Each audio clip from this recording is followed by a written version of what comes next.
So this is a short brief on our Microtech Troodon sheath. So this is the standard Troodon, which would be now considered, I guess, the medium model. Now that we have the mini out, and they had the combat for a while, which is one of my favorites. So this right here is my son's, one of his favorite carries. This is one of our taco style adjustable neck sheaths. All of our sheaths can also be converted to like a molly system or inside the waistband as well. So when you see this one right here, though, you can see the proper retention, which you can choose by the screw, and it's got, you know, great little deployment there. Plenty of hand grip, so you can purchase the knife and bring it down to the proper place in your thumb. You know, I've only been doing these for about 20 years or so, and making them for about every Microtech that's been produced, all the way back to a chameleon. You know, I remember making old Microtech chameleon sheaths because the trigger was underneath the pocket clip. And a lot of people wanted something to protect that, and they loved Butch Vallotton's design on Microtech's production of his chameleon, which is the greatest out the side, in my opinion, for everyday carry, especially when it was updated to go underneath those Kraton inlays. But getting back on track, the neck sheath gives you a little bit more coverage, covers the firing mechanism, can be worn around the neck. You know, it's your choice whether you're comfortable using 550 or you know, just some chain, or 25-pound, or whatever type of lanyard you use. You know, that's not really going to make any difference in the performance of the sheath, as long as you know, it's sturdy enough to hold, be comfortable. And definitely, if you want to break away, you need to inherently put that in your design. And 550 cord, you still have a breakaway. A lot of people say they don't use 550 cord because they're concerned about safety issues and stuff like that in a neck sheath. And really, what it comes down to is you don't tie it off. You put attachment points in there so it can't break away if proper force is applied, just so there's no injury caused. So what you want to get in this knife sheath is find your medium retention, and instead of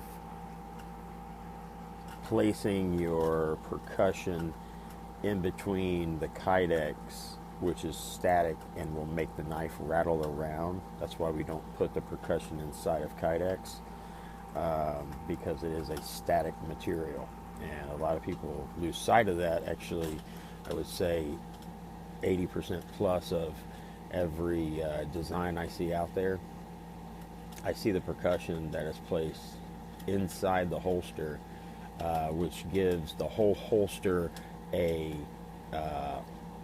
lever effect, because it's static. It's not just going to mold back around the gun like leather or some soft material will. When you do that to kydex, it causes a static reaction throughout the material, which also gives fatigue at the hinge point.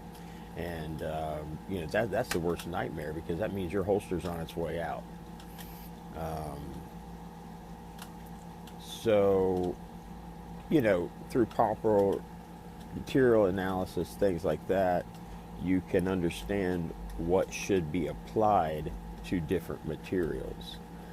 And I think that is it could be potentially a dangerous misconception, because I've seen so many of these loose holsters. You know, when people back out the retention, they start rattling around, and they start ejecting their magazines unintentionally.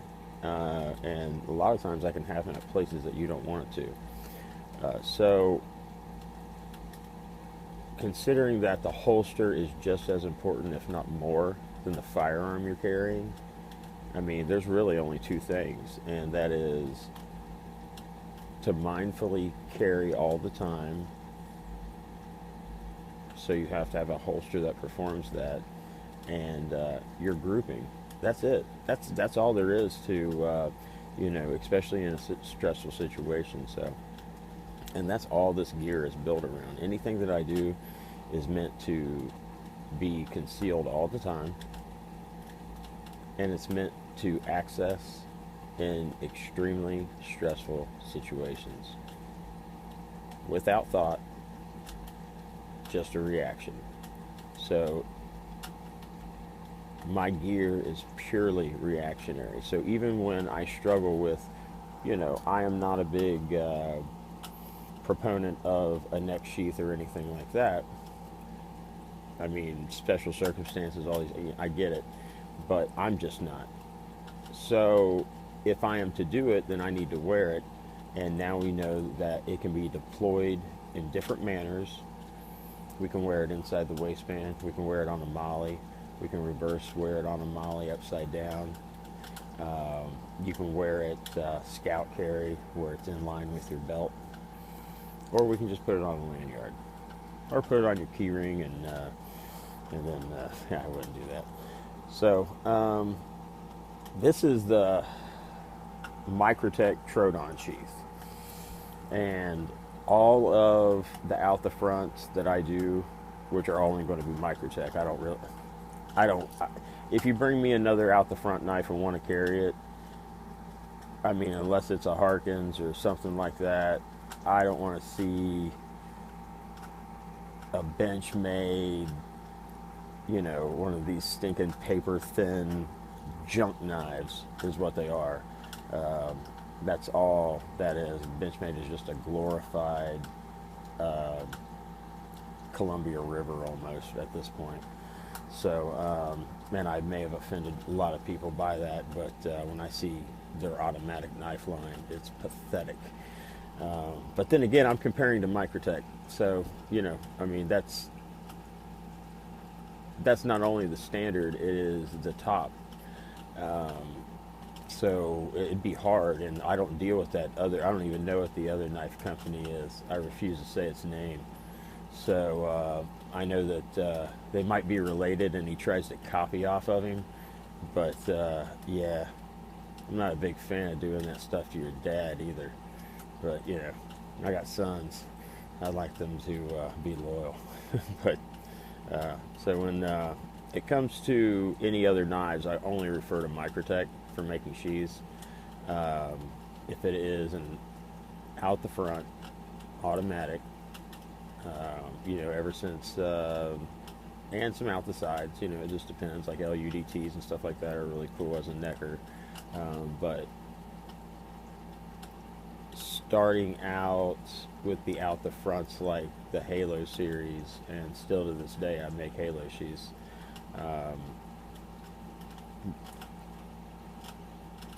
Once you make a Halo sheath and get it to where you have about 20 years of development and comfort in it, I believe that is where you can separate what is needed out of your sheath and what it's not. And having a sheath made by someone who has carried Microtech for over 20 years, their microholism, I don't think, is how you would express how I feel. It's just more of a necessity, and that's it. To where everyone in my family now, if I've cared about you, you've probably got a Microtech. So I just think it's extremely important. It's like your Glock. You know, you have a Glock, you have a Microtech. You know, it's like carrying a pocket knife and a little bit of cash. There's some mandatory things in life. It's like coffee in the morning, and you know, wiping your butt after the bathroom. It's that mandatory for me. So I'll go ahead and quit yapping now, and I'll start running through. Anytime I make a sheath, I'll post a video up here. And I'm horrible at making videos, but I'm trying to get them out there to know that you know, anyone can contact me, and if we are a good fit, then I can make you a holster. And if you have the good timeline to wait and we come to terms, I'm always happy to make someone a holster, but I just can't make everyone a holster. And thank God I have the opportunity to do this. But I know that every holster I make is meant for a reason, and I do not want to do this to where I'm making holsters for someone I don't know, or making holsters for someone to potentially buy in the future. That's just not what I want to do. I want to talk to an individual, find out why, where, and what he's carrying, or her. And now it's usually about, it's 50-50 because men and women are coming to me all the time getting holsters because they can't find anything on the market to suit them. And that's the thing, the market sucks. There's a reason why when you get a suit, you don't buy it off the rack, really. I mean, not unless you want to keep that job. So I only like to tailor something individual for each individual, and it makes it harder that way. It makes it more difficult, and it gives you the opportunity to get more familiar with how everyone needs to be carrying, any similarities and differences, and it also gives you an opportunity to focus on the best way to make that holster.